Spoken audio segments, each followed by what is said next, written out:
Eu sou a Carlota Andrade Gonçalves e este é o Lado Invisível. A paralisia cerebral é uma condição neurológica que pode afetar o desenvolvimento motor e a autonomia. Para lá do diagnóstico, existe o cotidiano de quem presta cuidados diariamente. Nesta entrevista, acompanhamos a vida de uma mãe e o impacto desta realidade na organização do tempo, da rotina e da vida familiar. Ana Catarina, antes de falarmos do presente, gostava de recuar aqui um pouco. Como é que descreveria a Ana Catarina antes de ser mãe? Como é que era nessa fase da sua vida? Tinha uma vida normal, passeava, íamos à praia, tudo normal. E que planos ou sonhos tinha para o futuro nessa fase? O que é que aspirava? Eu vou ser muito honesta, o meu sonho sempre foi ser mãe. Sempre tive esse sonho desde muito novinha. Infelizmente não consegui na idade que queria, mas infelizmente tivemos 9 anos a tentar sermos pais, naturalmente. Infelizmente não conseguimos e foi quando iniciamos um tratamento, ao qual o primeiro tratamento, infelizmente, tivemos uma perda com 3 meses de gestação. E quando decidimos que seria a última vez que iríamos tentar, então tivemos o presente do nosso Mateus. Mas quando pensava na maternidade, que imagem tinha dessa experiência? A imagem que eu tinha era uma imagem boa, feliz, tudo que uma mãe imagina, não é? Tudo de bom, ver os filhos a correr, a saltar, a brincar. Falou desta fase antes de tudo mudar, mas há um momento em que essa percepção começa a ser diferente. Em que momento é que percebeu que o desenvolvimento do Mateus não estava a seguir o percurso esperado? Foi um momento específico em que isso tornou-se claro ou foi um processo mais gradual? Sou muito honesta. Eu desde que o Mateus nasceu, sempre achei que havia ali qualquer coisa. Porque o Mateus sempre foi um bebê que sempre chorou muito. Mas aos 6 meses, com uma febre muito alta de Mateus, fomos ao Hospital São João. Eu falei porque o Mateus punha os braços dele numa posição estranha, que era em extensão e ficar super tenso, e isso sempre me causou estranheza. Fomos várias vezes a pediatras diferentes que disseram sempre que era normal, que o Mateus tinha a mesma força nos 2 bracinhos, que era tudo normal, e mesmo entre amigos e família toda a gente dizia: não é nada, é da tua cabeça, tu vais ver que isso é normal, isso com o tempo vai passar. Quando fomos a essa ida aos 6 meses que ele teve a febre, e começou com convulsões, a médica que nos atendeu, na altura o Mateus o que tinha era aftase, que era o que estava a causar a tal febre, mas eu uma vez que estava no hospital falei mais uma vez do posicionamento dos bracinhos do Mateus, à qual a primeira médica que me atendeu disse-me que foi a posição que o Mateus arranjou para estar ao meu colo, porque ele não se equilibrava muito bem. E viemos embora, né? No dia seguinte, recebi uma chamada do SNS 24 a perguntar do estado do Mateus, e como a febre não baixou, disseram para eu voltar ao hospital. Nessa ida, Deus colocou uma médica neurologista naquele dia, foi a que nos atendeu, e quando a médica me pede para pegar no Mateus ao colo, ele automaticamente põe os braços em extensão e super tensos. E a médica perguntou: mamãe, é normal o Mateus estar assim? Eu disse: sim. Ele está sempre assim. Eu ainda ontem falei aqui à médica que nos atendeu e dizem-me que é normal. E ela olhou para mim e disse-me: infelizmente não é normal, não lhe posso dizer o que é, mas vão ficar em internamento não pela febre de Mateus, mas para isto tudo, para tentarmos perceber o que é que se passa. E como é que recorda o período em que começaram a surgir essas dúvidas ou sinais? Como é que foi esse período em que começou a detectar esses sinais e essas anormalidades? Foi um período de muito medo, porque eu sabia que alguma coisa era, porque não era normal, porque eu nunca tinha sido mãe, mas ajudei a minha mãe a criar o meu sobrinho e uma pessoa compara por mais que não queira, não é? E eu sabia que alguma coisa se passava. E que pensamento ou sensação desse período ainda hoje lhe fica no presente? A sensação é que o nosso mundo desaba. É muito difícil, porque nós quando queremos ser pais, não é? Idealizamos um filho perfeito, não é? Como eu não seja perfeito, para mim é perfeito, não é? Mas idealizamos um filho normal, sem problemas. E se tiver de identificar um momento mais marcante dessa fase, qual é que seria? Foi no dia do diagnóstico, porque ficámos sem chão. Foi muito complicado porque o primeiro diagnóstico que nos foi dado, não diretamente, foi através de um papel que a médica neurologista na altura me disse que eu tinha que entregar à Segurança Social. Disse-me simplesmente: mamãe, eu vou pôr aqui uma palavra, mas não se assuste porque isto é o termo que nós temos que dar ao problema de Mateus. Quando vou ver o papel e vejo paralisia cerebral hipóxica isquémica, aí o nosso mundo desabou. A partir daí, a vida passa a organizar-se de outra forma. Isso acaba por se refletir diretamente no dia-a-dia, imagino. E como é que é atualmente um dia normal na sua vida? Um dia normal na minha vida é tudo em redor de Mateus. Nós acordamos, não é? Acordar, é tocar a fralda de Mateus, dar-lhe o pequeno almoço, horários para sair para as terapias, porque Mateus faz todos os dias terapias. Chegando a casa é um banhinho para ele ficar relaxadinho, tentar dar continuidade àquilo que é feito nas terapias, fazê-lo em casa. Nem sempre é fácil porque ele ainda é muito pequenino, também precisa descansar, não é? E nem sempre está disposto. Mas o nosso dia-a-dia agora é sempre igual, todos os dias. Mas mais detalhadamente, ao longo do dia, em que momentos sente que o Mateus depende totalmente de si? Muito honestamente, o Mateus depende sempre de mim. Eu não consigo fazer rigorosamente nada se não tiver o meu marido por perto.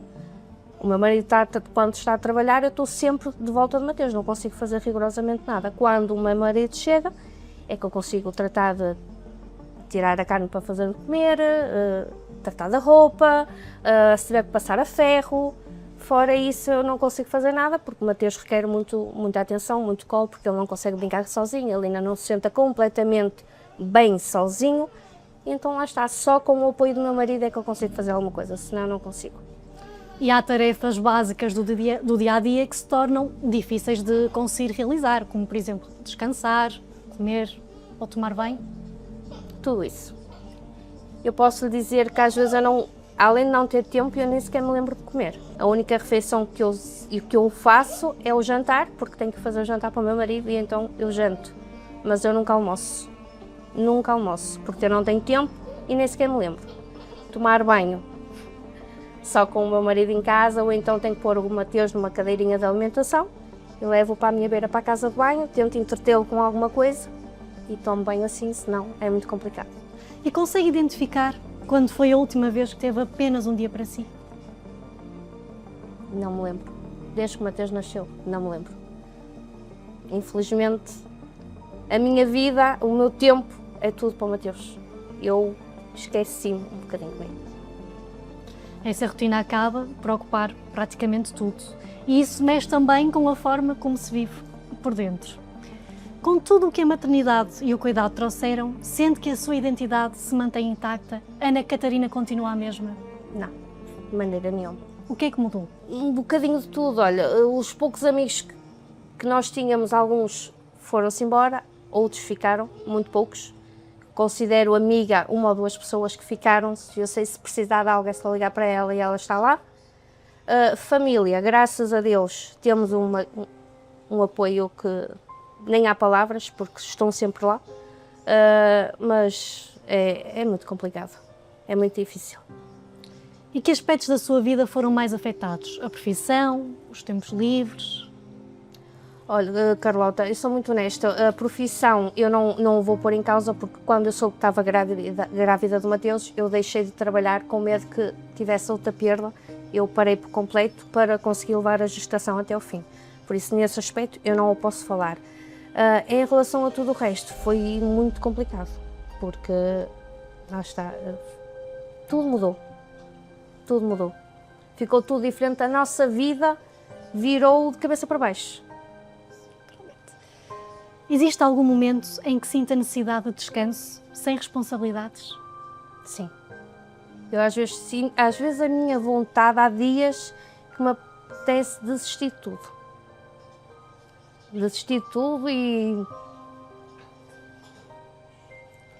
quando a gente não tem mais formas, porque eu tento fazer tudo para o meu filho, mas às vezes é muito complicado. E saber que existe tanta mais coisa que eu posso fazer por ele e não conseguir é muito angustiante, é frustrante. E então a minha vontade às vezes é acabar comigo, mas levar o meu filho comigo. E quando fica doente ou cansada, como é que é gerido o cuidado do Mateus? Eu tento sempre não ficar doente. Às vezes é difícil. Mas sem o apoio do meu marido, isso é muito complicado. É tudo. O meu marido sempre pode ajuda, mas eu tento sempre não ficar doente, ou mesmo quando estou doente, que não me aguento, eu estou sempre lá para o meu filho. Sempre. E para além do que se vive dentro de casa, há também a forma como isso é visto a partir do exterior. Quando lhe dizem expressões como "és uma guerreira", como é que interpreta esse tipo de comentários? Sou honesta, Carlota, eu não me sinto uma guerreira, porque eu acho que qualquer mãe fazeria tudo pelos seus filhos, não é? Infelizmente há muitos que não é? Que estamos num mundo, infelizmente, que há muita maldade, mas normalmente uma mãe faz tudo pelos seus filhos, por isso eu não me considero guerreira de forma alguma. Vou fazer tudo aquilo que eu puder e pelo meu filho eu vou ao fim do mundo. Há dias em que essa visão exterior corresponde ao que sente. Essa tal frase do "és uma guerreira", Ana Catarina sente isso? Não. A única coisa que eu sinto uma mulher forte e com força de lutar pelo meu filho. Mas não me sinto guerreira. Lá está, aquilo que faço é por amor ao meu filho. Ao longo deste percurso, qual foi o dia mais difícil da sua vida como mãe? Foi exatamente o que eu lhe disse ainda há pouco. O dia do diagnóstico, do primeiro diagnóstico, porque infelizmente não é só a paralisia que o Mateus tem. Quando vimos... Que outras condições o Mateus tem? O Mateus tem a paralisia, não é? Como eu já lhe tinha dito. Foi diagnosticado muito recentemente a epilepsia e uma síndrome, que é a síndrome de Stargardt, conhecida por síndrome de sobressalto, que o Mateus está sempre em sobressalto com qualquer coisa. Um falar alto, um toque repentino, tudo que seja sons altos, o Mateus está sempre em alerta, está sempre como se fosse um susto, com medo. E fora isso, tem uma mutação genética, num gene que é o RYR1, que pode ser portador de doença de miopatia, mas que infelizmente até hoje ainda não sabemos se ele é portador da doença ou não. Ainda estamos à espera de, tanto eu como o meu marido, de fazer exames, que ainda não sabemos se um de nós poderá ter ou não essa mutação genética. Se tivermos, não é tão preocupante. Se nenhum de nós tivermos e o Mateus tiver, aí já é mais complicado, porque pode ser realmente portador da doença de miopatia. Essa percepção exterior também acaba por se refletir nas relações mais próximas. No seu dia-a-dia sente algum tipo de solidão emocional, mesmo quando está rodeada de pessoas? Sem dúvida. Sem dúvida. Às vezes estou rodeada de gente, mas sinto-me completamente sozinha. Às vezes faz falta ter alguém que me compreenda ou que esteja a passar pelo mesmo que eu. O conversar sobre a situação, alguém que nos entenda aquilo que nós passamos, o sofrimento que é, a luta que é, para podermos dar aos nossos filhos aquilo que eles precisam. Mas que infelizmente não conseguimos, porque eu por mim falo, eu não consigo, porque neste momento, como deve calcular, é só o meu marido a trabalhar, porque eu estou 24 horas com o Mateus. Quem me dera a mim poder trabalhar, porque eu sinto-me impotente, não poder fazer mais. Há pouco a Ana Catarina falou que algumas pessoas se afastaram da sua vida. Sim. Como é que se sente? Sinto-me triste. Sinto-me triste porque lá está, já é antigo aquilo que a gente ouve no momento das dificuldades, é que nós vemos realmente quem está connosco e quem nos apoia. E realmente quando... Ao início era tudo muito lindo porque ninguém sabia aquilo que o Mateus tinha, não é? Só foi falado recentemente quando nós abrimos uma campanha no GoFundMe para tentar as ajudas para o Mateus, para as terapias, porque ninguém sabia ao certo o que o Mateus tinha. Para quem olha para o Mateus vê uma criança completamente normal. No meio de tudo isto, há uma presença constante. De que forma é que o Mateus transformou a sua vida? O meu filho é a minha vida. Eu não imagino a Ana Catarina sem o Mateus. Eu acho que não existe sem o meu filho. Por mais que exista dias difíceis e que só nos apetece desistir, mas quando eu olho para ele, ele é que me dá força todos os dias. E o que o Mateus representa para si nos dias mais difíceis? Vida, força. O meu filho tem uma força, só quem vê, porque eu nem tenho palavras para explicar, porque o Mateus tem o olhar do Mateus, o sorriso do Mateus é uma coisa fora de normal. Claro que quem não sabe, mas não é por ser meu filho, mas este menino tem uma luz que só Deus, só Deus. Inevitavelmente isso leva a pensar também no futuro. Quando pensa no futuro, quais são as suas maiores preocupações que naquele momento lhe surgem? A minha maior preocupação, desde sempre quando soube o diagnóstico, é preocupação e tentar fazer de tudo, porque eu não quero de maneira nenhuma o meu filho numa cadeira de rodas. E o meu maior medo, no tempo em que estamos, é que venha a sofrer bullying, porque infelizmente há muita maldade e é muito complicado. Ana Catarina falou-me há pouco que às vezes sente vontade de desistir. É o Mateus que lhe traz essa força para continuar a lutar? Todos os dias. O Mateus é o meu marido. E esse futuro também está ligado ao contexto mais alargado em que vivem normalmente estas famílias. Na sua experiência, sente que a sociedade está preparada para apoiar famílias com crianças em situação de dependência contínua? Infelizmente não. Como eu disse ainda há pouco, é só uma maneira de trabalhar. Nós estamos recentemente numa habitação social que nos foi atribuída em dezembro de 2025. Infelizmente não pagámos, como toda a gente pensa que quem vive numa habitação social paga muito pouco de renda, não é bem assim. Nós neste momento estamos com uma renda de 180 euros, porque o Estado só conta o ordenado do meu marido, que ganha 1.100 euros, mas o que eu gasto na clínica com o meu filho não é contabilizado. E é uma injustiça, porque os poucos apoios que nós recebemos, que eu posso dizer sem problema nenhum, eu recebo 125 euros de apoio à terceira pessoa, 125 euros de abono, que é o terceiro escalão, e recebo o PSI no valor de 162 euros. O subsídio de cuidador informal não tive direito, deram-me o estatuto, mas não o subsídio. Se pudesse alterar uma única coisa no sistema de apoio em Portugal para estas famílias, qual seria neste momento? Olha, eu não pedia nada de graça, mas, por exemplo, as terapias, eu vou dar um exemplo muito simples. As sessões de Mateus têm um valor de 40 euros cada sessão. Se o Estado pagasse 20 euros e nós pais pagassem 20 euros, não era tão puxado para nós, não era tão difícil, não era tão angustiante, e eu não consegui parar para tentar ter apoio, porque eu sozinha, nós sozinhos não conseguimos. O meu marido ganha 1.000 e poucos euros. Os poucos apoios que recebemos, foi o que eu disse, não dá nem para metade das terapias. Água, luz, alimentação, medicação que o Mateus toma, como é que nós vamos fazer? Eu não posso parar. Eu tento fazer tudo e mais alguma coisa, mas é difícil. Para terminar, vamos às duas últimas perguntas. Vamos colocar aqui um exercício. Uma é pensar numa mãe que acabou de receber um diagnóstico semelhante ao do Mateus e ainda não sabe o que lhe espera.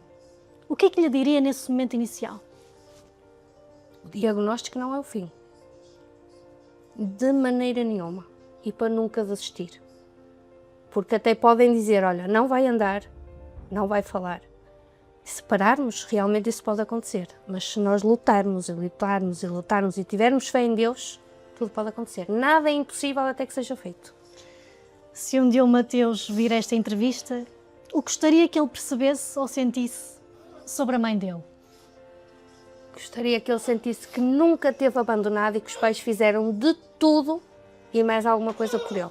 E eu queria só dizer à Carlota, primeiramente, que agradeço imenso e que tenho muita fé que, através do trabalho da Carlota,